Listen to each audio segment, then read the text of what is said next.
इस वीडियो में हम डिस्कस करने वाले हैं सेफ्टी एंड हेल्थ। अब देखिए, जैसे जैसे इंडस्ट्रीज़ बढ़ती जा रही हैं, जैसे जैसे जो इंडस्ट्रियल एरिया है वो काफ़ी एडवांस होता जा रहा है, वैसे वैसे इंडस्ट्रियल एरियाज़ की वजह से काफ़ी पॉल्यूशन बढ़ रहा है और काफ़ी सेफ्टी के इश्यूज़ आ रहे हैं, काफ़ी हेल्थ के इश्यूज़ आ रहे हैं। तो इन सब चीज़ों को फॉलो करने के लिए हमारे भी एक सब्जेक्ट बना हुआ है जिसमें हम सेफ्टी एंड हेल्थ के बारे में हम डिस्कस करते हैं। हम अगर आईटीआई कर रहे हैं या डिप्लोमा कर रहे हैं या फिर अगर हम बीटेक कर रहे हैं, तो हमें स्टार्टिंग का ही जो हमारा चैप्टर जो होता है वो सेफ्टी एंड हेल्थ से रिलेटेड होता है कि हम इंडस्ट्री में जाएंगे तो हम किस तरीके से सेफ्टीज़ को फॉलो करेंगे और किस तरीके से हम अपनी हेल्थ का ध्यान रखेंगे। तो इस वीडियो में हम इस चीज़ को के बारे में डिस्कस करने वाले हैं कि किस तरीके से हम सेफ्टी एंड हेल्थ के बारे में ध्यान रख सकते हैं। एक इंटरनेशनल ऑर्गेनाइजेशन जो कि एक अंतर्राष्ट्रीय श्रम संगठन की एक रिपोर्ट के अनुसार हर 3 मिनट में एक मजदूर एक वर्कर की मौत हो जाती है। ये वर्ल्ड वाइड का रिकॉर्ड है, यानी कि पूरी दुनिया के अंदर हर 3 मिनट में एक इंसान की, एक वर्कर की मौत हो जाती है इंडस्ट्रियल काम की वजह से, इंडस्ट्री में काम करने की वजह से। और हर एक सेकंड में 4 वर्कर्स किसी न किसी तरीके से उनको, मतलब कि वो डेंजरस जोन में आ जाते हैं। डेंजरस जोन से मीन्स, मेरा कहने का मतलब ये है कि वो या तो अपनी बॉडी का कोई पार्ट्स खो देंगे या फिर खो देते हैं, या फिर उनका मतलब कि कोई ना कोई उनकी बॉडी में कुछ ना कुछ मतलब कि एक एक्सीडेंट हो जाता है उनके साथ में। ठीक है, ये पर सेकंड 4 आदमी का। अब देखिए कितना बड़ा डेटा है ये, मतलब कि वर्ल्ड वाइड है, पूरी दुनिया का डेटा है। तो आप इससे समझ सकते हैं कि सेफ्टी एंड हेल्थ जो है ये कितना इम्पोर्टेंट है। इसीलिए कभी भी अगर आप डिप्लोमा आईटीआई या कुछ भी कर लें, मतलब कि कोई सी भी ट्रेड हो, सबसे पहला सब्जेक्ट यही होता है और इसको हमें काफ़ी ध्यान से पढ़ना चाहिए। उसके बाद अगर हम सेफ्टी की बात करते हैं तो सेफ्टी जो है ये हर एक वर्कर के लिए, चाहे आप इलेक्ट्रिकल से हो, मैकेनिकल से हो या फिर एक हेल्पर भी हो, मतलब कि किसी भी कंपनी में हेल्पर हो, स्वीपर हो, कोई भी हो, उसको सेफ्टी का खास ध्यान रखना चाहिए। और आप जब इंडस्ट्री में जाएंगे, जब आप कंपनी में काम करने के लिए जब जाएंगे, तो इंडियंस कंपनी तो ज़्यादातर फॉलो नहीं कर पाती है, या फिर कुछ कंपनीज, काफ़ी जो बड़ी कंपनीज हैं वो काफ़ी अच्छे से फॉलो करती है, और जो छोटी कंपनीज हैं वो, उनको सिर्फ प्रोडक्शन से मतलब होता है। लेकिन अगर आप एमएनसी कंपनीज में जाएंगे तो एमएनसी कंपनीज में प्रोडक्शन बाद में है, लेकिन सेफ्टी फर्स्ट होती है उनके लिए। वो सबसे पहले सेफ्टी को फॉलो करते हैं, सबसे पहले अपने वर्कर्स की सेफ्टी को इंश्योर करते हैं, उसके बाद उनका नेक्स्ट स्टेप होता है प्रोडक्शन। ठीक है, तो सेफ्टी काफ़ी मेजर रोल अदा करती है हमारी इंडस्ट्री में, और सेफ्टी का हमें खास ध्यान रखना चाहिए। बात करते हैं अब सेफ्टी प्रिकॉशंस की, यानी कि जो सुरक्षा करते टाइम जो हमें क्या क्या सावधानी रखनी चाहिए उनके बारे में अगर हम डिस्कस करें, तो किसी भी काम को करने से पहले हमें उस काम को करने का, मतलब कि किस तरीके से वो काम किया जाता है, ये हमें पहले अच्छे से सीख लेना चाहिए, हमें पता होना चाहिए। उसके बाद ही हमें किसी काम को करना चाहिए। और काम करते समय हमें आपस में कभी भी, जब हम इंडस्ट्री में काम करते हैं तो काम करते टाइम हमें उस काम से रिलेटेड अगर हम डिस्कस कर रहे हैं तो ठीक है, लेकिन अगर हम कुछ काम कर रहे हैं और हम कहीं बाहर की बातें कर रहे हैं या फिर किसी और टॉपिक पे अगर हम बात कर रहे हैं, तो उससे क्या होता है, माइंड डाइवर्ट होता है। तो हमें ऐसा नहीं करना चाहिए, इससे क्या होता है, एक्सीडेंट के चांसेस बढ़ जाते हैं।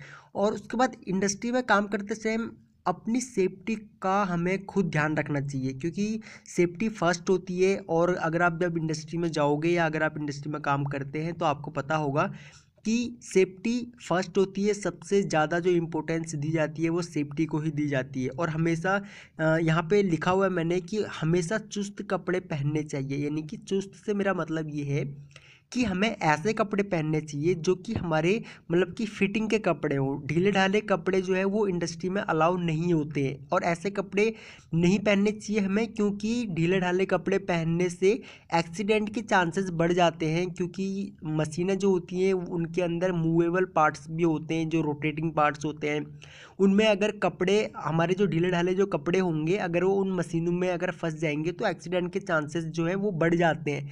इसलिए हमेशा फिटिंग के कपड़े पहनने चाहिए, हमेशा चुस्त कपड़े पहनने चाहिए। नेक्स्ट है, काम करते समय अपने साथियों के साथ आपस में कभी भी मजाक नहीं करना चाहिए और लड़ाई जैसी हरकतें कभी नहीं करनी चाहिए। क्योंकि इंडस्ट्री में जब आप कभी जाओगे या फिर आप जैसे कि इंडस्ट्री में जब काम करोगे तो आपस में काम करते टाइम कभी मजाक जैसी चीज़ें नहीं करनी चाहिए। अगर आपके हाथ में कोई टूल्स है या फिर आपके हाथ में कोई मशीन का कोई पार्ट है तो उस टाइम पे अगर आप कोई मजाक करते हैं तो कभी कभार क्या होता है कि मजाक भी काफ़ी महंगा पड़ जाता है। ठीक है, तो कभी भी मजाक नहीं करनी चाहिए और लड़ाई तो बिल्कुल भी नहीं करनी चाहिए इंडस्ट्री के अंदर, जो कि गलती में ही सही या गुस्से में ही सही, लेकिन वो काफ़ी डेंजरस हो जाता है। और नेक्स्ट है, अपने टूल्स को समय समय पर चेक करते रहना चाहिए, और ऑयल लगे हुए या फिर फिसलने वाले टूल्स कभी भी यूज़ में नहीं लेने चाहिए। अगर आप इलेक्ट्रिकल से हैं तो इलेक्ट्रिकल वालों को खास कर ध्यान रखना चाहिए कि आपके जो टेस्टर है, स्क्रू ड्राइवर सेट है या फिर आपका प्लायर्स है, वो आपको कभी भी ऑयली यूज़ नहीं करना चाहिए। और टेस्टर को आप कभी भी अगर आप लाइन पे काम कर रहे हैं तो आपको टेस्टर पहले चेक कर लेना चाहिए कि टेस्टर जो है वो प्रॉपर काम कर रहा है या नहीं कर रहा है। अगर टेस्टर मान लीजिए आपका काम नहीं कर रहा है तो आप और सप्लाई है तो अगर आप चेक करेंगे सप्लाई को तो टेस्टर आपका सप्लाई नहीं दिखाएगा आपको। वो जब ख़राब होगा तो आपको सप्लाई नहीं दिखाएगा और आप उसे टच कर लेंगे उस वायर को, जो लाइव वायर है या फिर जो चार्ज वायर है, तो आपको शॉक लग जाएगा। तो इसलिए पहले टूल्स जो है हमारे उनको हमें प्रॉपर तरीके से टूल्स का ध्यान रखना चाहिए। टूल्स बहुत ज़्यादा इम्पोर्टेंट होते हैं और इनका अगर आप इनका ध्यान रखोगे तो टूल्स आपका ध्यान रखेंगे। तो इसलिए कभी भी टूल्स प्रॉपर तरीके से रखने चाहिए, टूल्स के साथ कोई भी मजाक नहीं करना चाहिए, टूल्स ऑयली नहीं होने चाहिए, ऑयल लगा हुआ नहीं होना चाहिए, फिसलने वाले टूल्स नहीं होने चाहिए, और जो है टेस्टर का खास ध्यान रखना चाहिए इलेक्ट्रिकल्स वालों को। उसके बाद है नेक्स्ट है, जो मशीन रनिंग में हो उसको साफ़ करने या फिर ऑयल डालने की कोशिश कभी भी नहीं करनी चाहिए। कई बार क्या होता है कि मशीन रनिंग में होती है लेकिन उसमें ऑयल डालने की कोशिश की जाती है, उसके जो स्लाइड होती है या फिर जो मूवेबल पार्ट्स जो होते हैं या फिर कोई गियर होते हैं उनमें ऑयलिंग की जाती है। तो कभी भी ऑयलिंग रनिंग मशीन में कभी भी नहीं करनी चाहिए, या मशीन को कभी भी साफ़ करने की कोशिश नहीं करनी चाहिए। अगर मशीन रनिंग में है तो उसको कभी भी साफ़ नहीं करना चाहिए। अगर आपको ऑयलिंग करनी है या फिर मशीन को अगर साफ़ करना है तो पहले मशीन को आप ऑफ़ कर दीजिए, मशीन को ऑफ कंडीशन में आने दीजिए, जो मूवेबल पार्ट्स हैं उनको रुकने दीजिए, उसके बाद आप ऑयलिंग कीजिए या फिर उसके बाद आप मशीन को साफ़ कीजिए। नेक्स्ट है, अगर कभी मशीन सही से काम नहीं कर रही है या फिर मशीन में ज़्यादा नॉइज़ आ रहे हैं तो मशीन को तुरंत बंद कर देना चाहिए।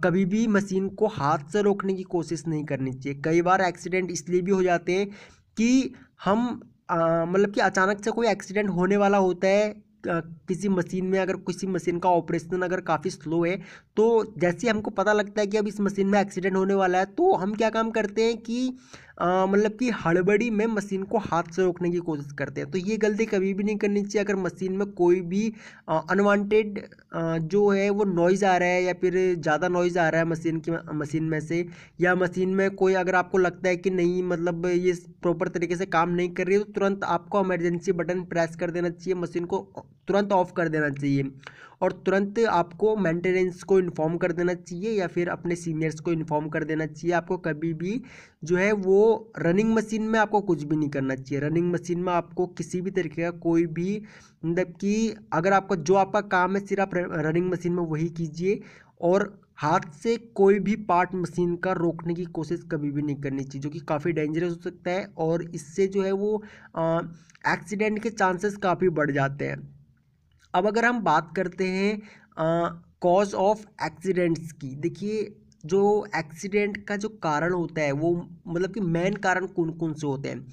जो ज़्यादातर एक्सीडेंट हैं वो वर्कर की खुद की लापरवाही के कारण होते हैं। इंडस्ट्री में जब भी जो एक्सीडेंट्स जो होते हैं वो ज़्यादातर वर्कर्स की ही वजह से होते हैं। वर्कर्स की वजह से कैसे होते हैं, अगर आप कई बार देखिए क्या होता है, जो हम टूल्स, जिस काम के लिए जो टूल्स बना हुआ है, अगर हम उस टूल्स को किसी दूसरी जगह पे यूज़ में लेके आ रहे हैं, या फिर ऑयल लगे हुए टूल्स को या फिर ख़राब टूल्स को अगर हम यूज़ कर रहे हैं, तो वो एक्सीडेंट का कारण बन जाता है।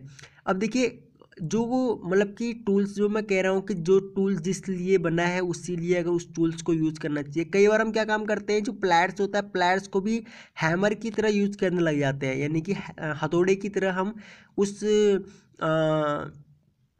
प्लायर्स को भी यूज़ करने लग जाते हैं। उस प्लायर्स से भी हम ठोकने का काम स्टार्ट कर देते हैं, या फिर कोई अगर हमको कोई पेज ठोकना है या फिर कोई अगर हमको कील ठोकनी है, तो हम उस प्लायर्स से ही हम स्टार्ट हो जाते हैं। तो हमें कभी भी ऐसा नहीं करना चाहिए, हमको as a hammer pliers use नहीं करना चाहिए, या फिर अदर जो टूल्स हैं हमारे, उनको मतलब किसी और काम के लिए यूज़ नहीं करना चाहिए। जो टूल्स जिस काम के लिए बना हुआ है उस टूल को उसी लिए, मतलब उसी काम के लिए यूज़ में लाना चाहिए। अगर हम ऐसा नहीं करते तो नेक्स्ट टाइम जब हमें ज़रूरत पड़ेगी उस टूल की, तो या फिर वो टूल प्रॉपर काम नहीं करेगा, या फिर उस टूल से कोई ना कोई एक्सीडेंट हो जाएगा। तो इसलिए हमें उस टूल्स को, जो टूल जिस लिए बना है उसी लिए हम, मतलब उसी काम के लिए हमें उसको यूज़ में लाना चाहिए। और ऑयल लगे हुए टूल और ख़राब टूल्स को कभी भी यूज़ नहीं करना चाहिए। मशीन में घूमने वाले हिस्से का कवर में ना होना, यानी कि जो मशीन में जो गियर होते हैं, जो कि एक मूवेबल पार्ट होते हैं मशीन में, या फिर मशीन का कोई ऐसा पार्ट है, चेन जो है, यानी कि जो गियर से चेन कनेक्ट होती है, वो भी एक रोटेटिंग पार्ट होता है, मूवेबल पार्ट होता है। वो जो मतलब ऐसी चीज़ें जो है वो हमेशा कवर में होनी चाहिए। अगर ये मशीन है कवर, मतलब ये चीज़ें अगर कवर में नहीं है तो ये भी कॉज ऑफ एक्सीडेंट हो सकता है। ठीक है। या फिर जो फर्श पे अगर आप कहीं मशीन पे काम कर रहे हैं, तो जो हाइड्रोलिक ऑयल होता है हमारा मशीनों में, या फिर लुब्रिकेशन के लिए हम यूज़ करते हैं ऑयल, अगर वो ऑयल फर्श पे पड़ा हुआ होता है तो वो भी एक हमारा कारण बन जाता है एक्सीडेंट का। उससे भी, क्योंकि फिसलन हो जाती है फर्श पे, तो हम उससे फिसल सकते हैं, बाकी के वर्कर्स फिसल सकते हैं, उससे भी एक्सीडेंट होने के चांसेस काफ़ी बढ़ जाते हैं। और काम करने वाली जगह पे प्रॉपर अगर लाइट नहीं होगी, मतलब कि जो वर्कशॉप है या फिर जो इंडस्ट्री है या फिर जो मशीन है, उस मशीन के पास में अगर प्रॉपर लाइट नहीं होगी तो क्या होगा, वो भी एक कॉज ऑफ एक्सीडेंट होगा। ठीक है। वो भी एक एक्सीडेंट का कारण बन जाएगा हमारे। या फिर गर्मियों में अगर वर्कर्स के आगे पंखे नहीं होंगे, यानी कि जो वर्कर्स जो मशीन पे काम कर रहे हैं उनको अगर, मतलब कि अगर वो कंफर्टेबल हो करके अगर काम नहीं करेंगे, तो क्या होगा, वो भी एक कॉज ऑफ एक्सीडेंट हो सकता है। अब वो कॉज ऑफ एक्सीडेंट कई तरीके का हो सकता है। या फिर वर्कर्स काफ़ी इरिटेट हो जाएगा, इरिटेट होकर के वो मशीन ठोक देगा, या फिर मशीन में उसका कोई मतलब कि बॉडी का कोई पार्ट्स आ सकता है, या फिर उसकी हेल्थ से रिलेटेड उसको कोई प्रॉब्लम आ सकती है, तो वो भी एक कॉज ऑफ एक्सीडेंट है हमारा।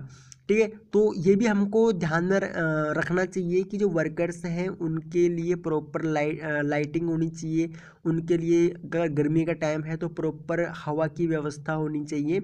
तो ये सब चीज़ें ध्यान में रखनी चाहिए, ये भी एक कॉज ऑफ एक्सीडेंट्स हो सकते हैं। नेक्स्ट है ढीले ढाले कपड़े, हाथ में घड़ी, चैन, गले में चैन या फिर कोई धागा का मतलब कि इसका पहनना, ये भी एक कॉज ऑफ एक्सीडेंट है। ढीले ढाले कपड़े, हाथ में घड़ी, चैन, गले में चैन, ये सब चीज़ें मशीन में जब आप काम करोगे तो मशीन में क्या है, इसके अंदर ये मशीन में फंस सकती है। अगर ये मशीन में, अगर मशीन के किसी भी मूवेबल पार्ट्स या रोटेटिंग पार्ट्स में अगर फंस जाती है तो इससे काफ़ी डेंजरस एक्सीडेंट हो सकता है। आपकी मतलब कि बॉडी का कोई पार्ट्स आप खो सकते हैं। तो इसलिए आपको इन चीज़ों को अवॉइड करना चाहिए, इन चीज़ों से बचना चाहिए। अगर हम बात करें स्वास्थ्य खतरों की, यानी कि जो हेल्थ हजार्ड्स हैं, अगर हम उनकी बात करते हैं, तो इंडस्ट्री के अंदर जो मतलब किसी भी वर्कर्स के अगर हेल्थ पे कोई मतलब फ़र्क पड़ता है तो उसके कई कारण हो सकते हैं, यानी कि उसकी हेल्थ ख़राब होने के कई कारण हो सकते हैं। जैसे कि हमने पहले डिस्कस किया था कि अगर गर्मियों का टाइम है, अगर आपका फ़ैन नहीं चल रहा है तो उस केस में भी उसकी जो हेल्थ है, उसकी हेल्थ पे फ़र्क पड़ेगा।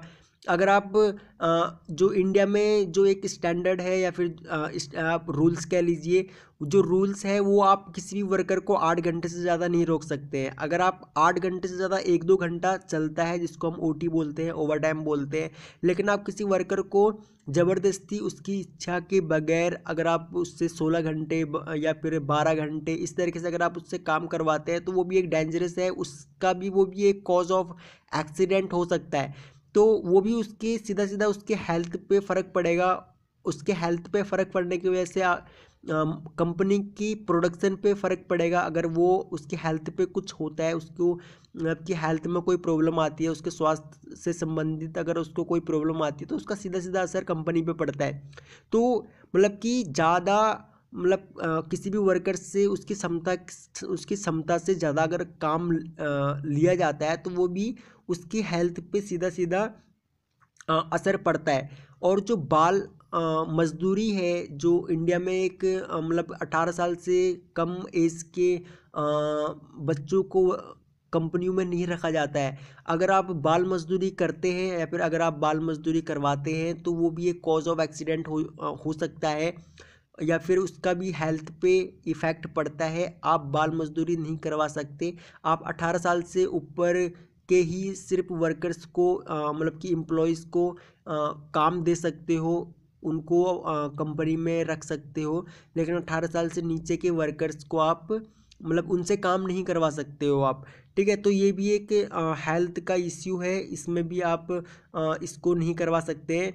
और जो सुरक्षा उपाय जो होते हैं या फिर जो सुरक्षा के जो सिंबल होते हैं, हेल्थ से रिलेटेड जो सिंबल होते हैं या फिर सेफ्टी से रिलेटेड जो सिंबल होते हैं वो पूरी कंपनी में हर जगह लगे हुए होने चाहिए इनका भी। और जैसे कि अगर आप फायर सिस्टम है या फिर इलेक्ट्रिक शॉक से रिलेटेड जो चार्ट जो होते हैं वो भी प्रॉपर तरीके से होने चाहिए।